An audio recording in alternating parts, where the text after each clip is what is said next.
Ano to? Anong ginagawa mo sa kama ko? Dinala mo ako dito. Ako? Hindi. Hindi nga kita kilala eh. May nangyari sa atin. Pa, anong ginawa mo? Ba't mo pinapasok dito yung babae kagabi? Relax ka lang, John. Kagabi kasi, pag-akyat mo, tinawagan ko si Patrice.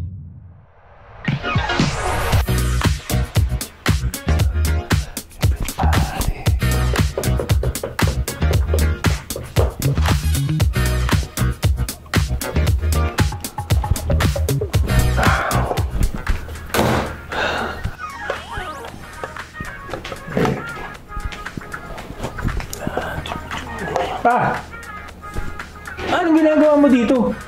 Hanggang dito ba naman sa trabaho ko? Sino to?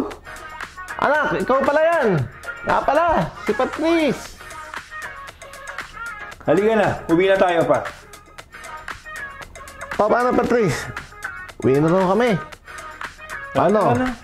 Text na lang, ha? Bye. Bye, babes.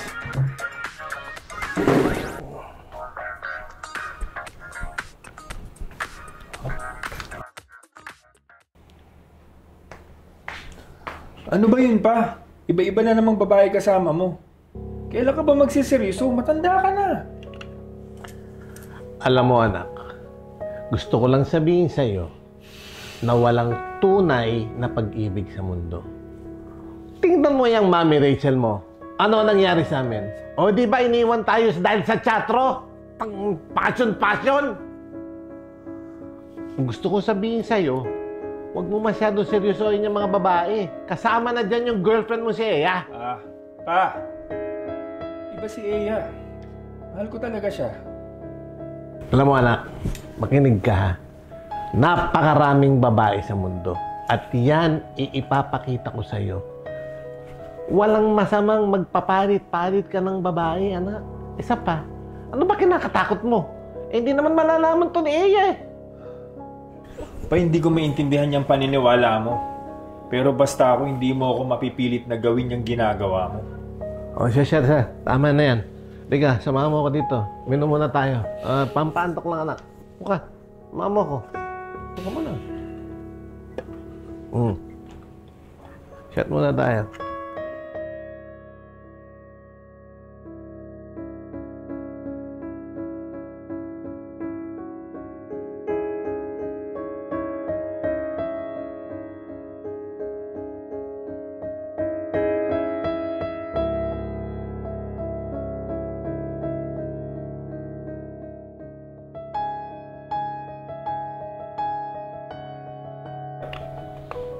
Naman ba yung mama mo? Anak ko, hanggang simula lang yan. Pinagpalit ako niyan kay Chatro. Kilala mo ba si Chatro? Pa, hindi ko na kaya. Tulog na ako. Oh, sige, mauna ka na. Sleep well, anak.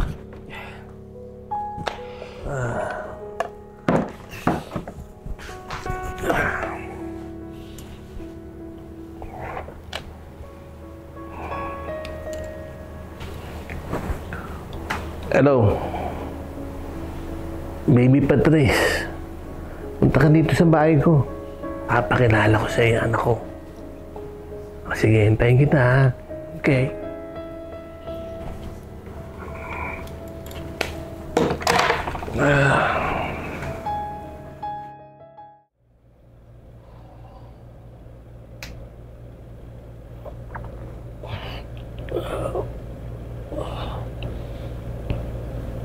Ano to? Anong ginagawa mo sa kama ko? Ba't andito ka sa kwarto ko? Oh, ikaw nga nag-aya sa akin dito eh. Nag-inuman tayo kagabi, di mo alam? Dinala mo ako dito. Ako? Hindi. Hindi nga kita kilala eh. May nangyari sa atin. Dinala mo ako Nangyari? dito.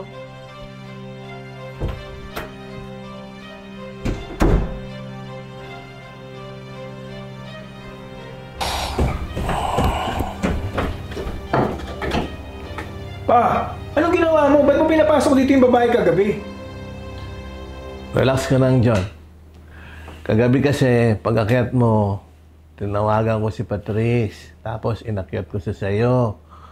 Nag-usap lang naman kayo. Ano ba masama ron? Pero pa, may girlfriend ako. Huwag mo akong itulad sa'yo. Teka anak ha. Ang sabi ko lang sa'yo, gusto ko kasi mag-enjoy ka. Isa pa, nasa wastong edad ka na. At saka, siguro ito na yung panahon para malaman mo na hindi lang si Eya babae sa mundo. Pa, hindi ko na kayang sundin o nawain yung mga ginagawa mo. Sabi, hindi ko mo't nangyari sa inyo ni Mama Rachel yung ganyan eh. Ibig sabihin, wala nang totoong pagmamahal. Akala mo lang yan dyan. Nakakatakot ang magmahal. At yan ang gusto kong ilagay mo sa isipan mo. Hindi ko na kayang sundin yan pa. Mahal ko si Eya. At hindi ko siya sasaktan kagaya ng ginagawa mo sa mga nakasama mo noon. Siguro mas mabuti pa. Umalis na lang ako dito. Total, hindi niyo naman ako pinapakinggan eh.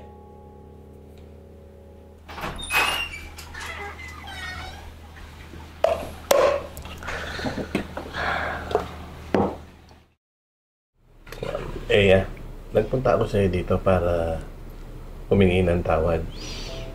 Alam ko, hindi tama yung ginawa ko kay John. Pasensya ka na, Eya, kasi punong-puno pa rin ang takot at galit itong puso ko sa nangyari sa amin ng Tita Rachel mo. Pero, hindi ko naman kasi din gustong idamay kayong dalawa.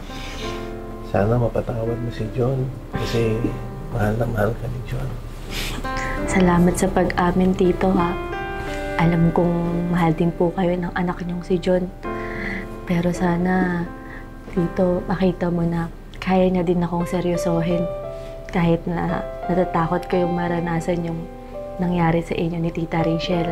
Na-realize ko na yun, Eya. Kaya ako nagpunta rito para humingi ng tawad sa'yo, di ba? At sana mapatawad din ako ng anak ko si John. Pinapatawad na kita pa. Salamat sa suporta mo. Salamat lang. Darating ang panahon, ibibigay din ng Diyos sa yung pagkakataon na makaranas ng totoong pag-ibig at pagmamahal. Thank you, anak. Salamat, anak.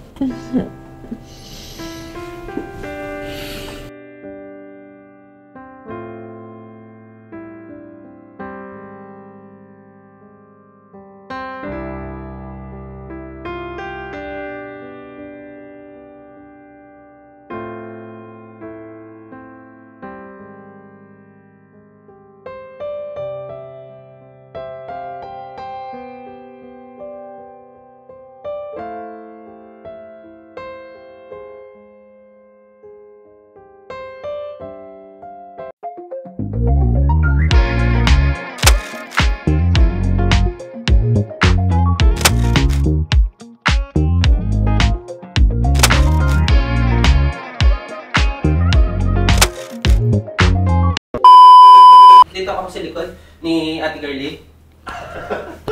Ano Ate Girlie? Wag, nasa likod ng DJ. Parang Meron kami yung mga hype man eh.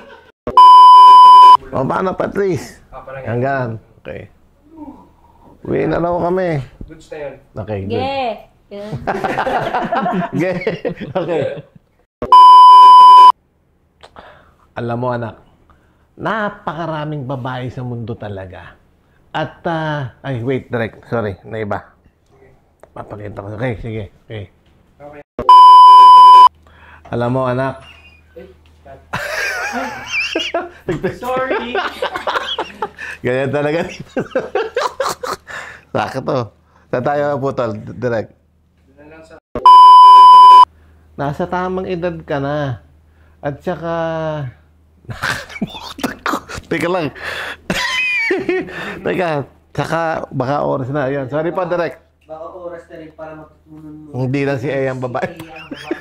Para sa'yo. Okay. Akala mo lang yan, John. Puta. Tayo sa... Hindi na kita sundin pa. Mahal ko si Eya. At hindi... 3 seconds doon tayo sa... Okay. Hindi ko na kaya sundin. Oh. Okay po.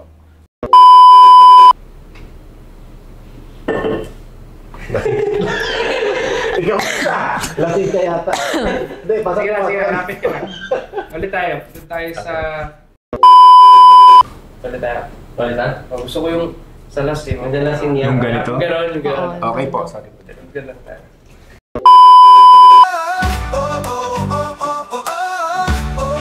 Are you a storyteller with a unique tale to share?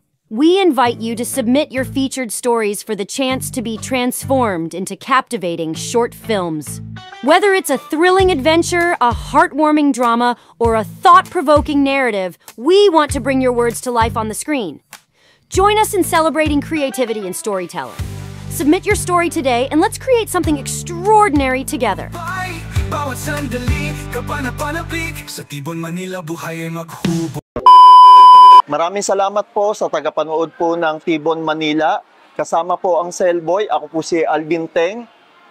Muli po, pakisuportahan po ang Cellboy dahil bawat benta tulong po sa iba. Sa Tibon, Manila, buhay ay masaya. Kasama ang bagata, wala kasi saya. Sa bawat tulog at galaw, magkasama tayong lahat. Tibon, Manila, walang pag-aalilangan.